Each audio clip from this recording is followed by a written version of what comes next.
Welcome to HardReset.Info channel, dear viewers. In front of me Samsung Galaxy Tab Active Pro device, and now I'm gonna show you how to enable DND mode on this device.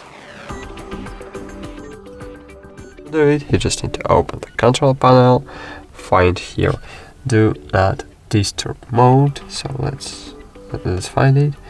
As you can see, I have this mode here. If you have not this mode on your in your control panel, just click on the plus button and find DND mode here in the on the top part of your screen.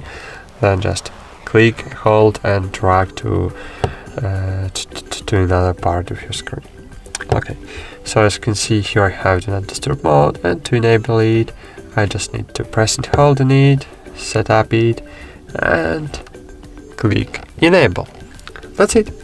Thanks for watching. Like this video, subscribe to our channel, and bye. See you.